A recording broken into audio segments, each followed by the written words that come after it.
The bridge of the Vindication hummed with restrained fury. Isabella stood before the tactical display, her jaw clenched so tight it ached. Around her, the crew worked in silence, the kind of silence that preceded storms. "Confirmation received, Commander," said Leo from the communications station, his voice flat and cold. "The Krethian raiders took 37 children from the colony on Epsilon Prime, ages 4 to 12.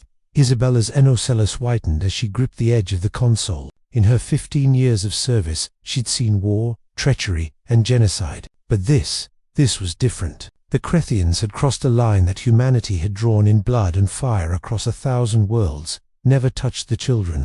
"How long ago?" she asked. 18 hours. They're heading for the Krethian home system." Leo turned in his chair, and Isabella saw the same cold rage reflected in his eyes that she felt burning in her chest. "Intel suggests they're taking them to their flesh markets." The words hung in the air like a death sentence. "Helm," Isabella said quietly, "set course for the Krethian home system. Maximum burn." "Commander," her executive officer interjected carefully, "the Krethian system is sovereign territory. We don't have authorization from Fleet Command 2. I don't recall asking for authorization." "Commander Torres." Isabella's voice could have frozen hydrogen. "Those are our children, human children. Set the course." The helmsman looked to Torres, who hesitated for only a moment before nodding. The Vindication lurched as her fusion drives roared to life, pushing the crew back into their seats. Leo pulled up the ship's manifest on his screen. "We've got the new prototype weapons that Fleet was saving for the gravitic disruptors, the quantum destabilizers," and he paused, meeting Isabella's gaze.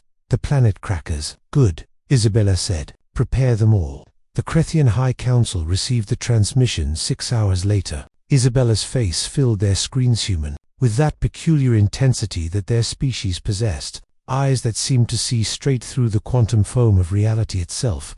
"Honored Council," she began, her voice devoid of emotion. "I am Commander Isabella Chen of the Earth Alliance vessel Vindication. Approximately 24 hours ago, your raiders attacked our colony on Epsilon Prime and abducted 37 human children. You have 12 hours to return every child, unharmed, to neutral space. Failure to comply will result in consequences you cannot imagine."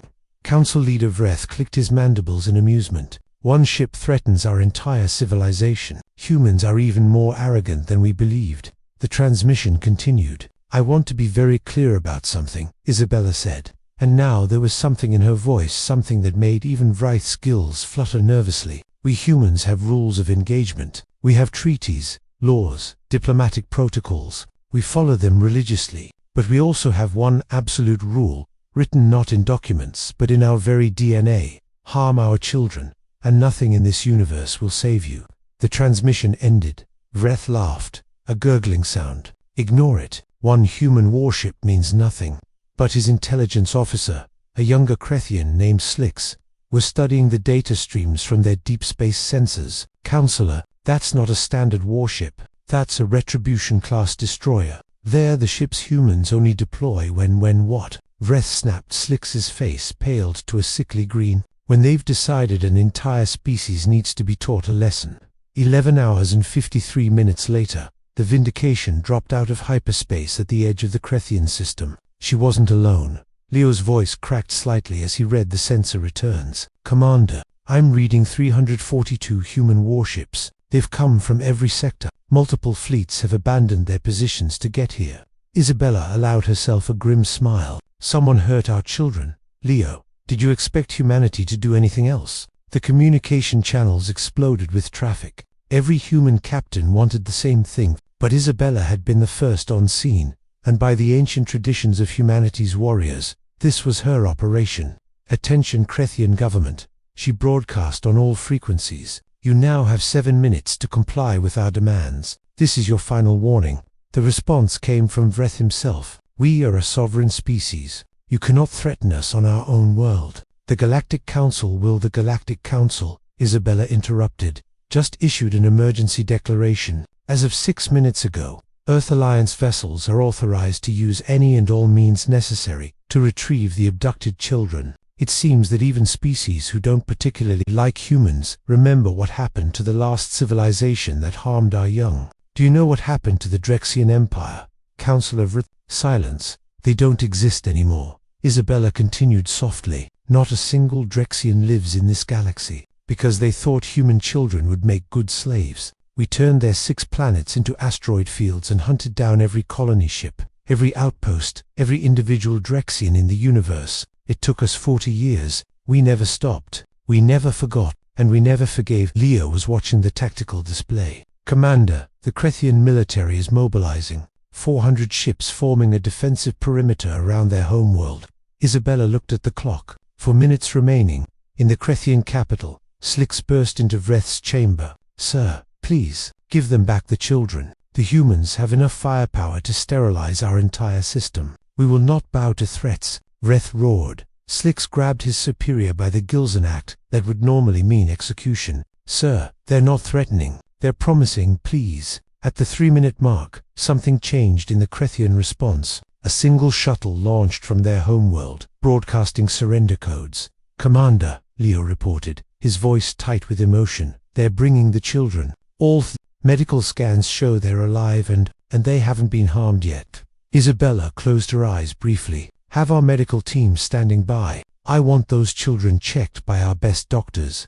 And the Krethians? Asked Torres. Isabella looked at the massive fleet assembled around her ship. 342 vessels, each carrying enough weapons to annihilate worlds. Millions of humans, all who had abandoned their posts, their missions, their lives, because children had been taken.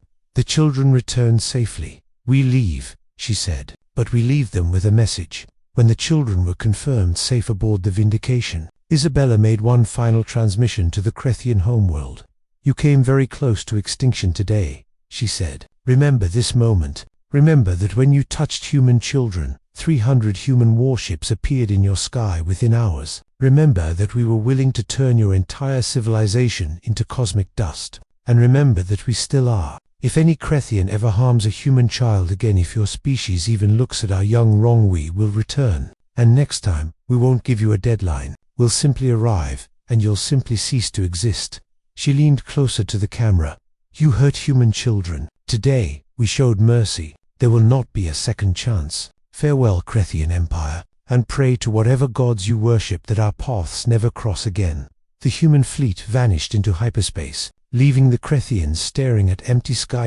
In the Galactic Council chambers, the other species watched the recording in silence. The message was clear, written in unspent ordnance and implied apocalypse. Humanity's children were off. Violate that rule, and humanity would demonstrate exactly why they were the galaxy's apex predators. Leo found Isabella in the observation deck later, watching the rescued children reunite with their families via video link. Do you think they'll remember? He asked. Isabella watched a little girl hug her mother through the screen. Oh, they'll remember, she said quietly. Fear has a long memory, but love has an even longer one. That's what makes us dangerous, Leo. We don't just fight for territory or resources, we fight for them. She gestured to the children. And there's nothing in this universe more terrifying than a human fighting for their young. The Vindication sailed home through the stars, carrying precious cargo and leaving behind a lesson the galaxy would never forget. The end.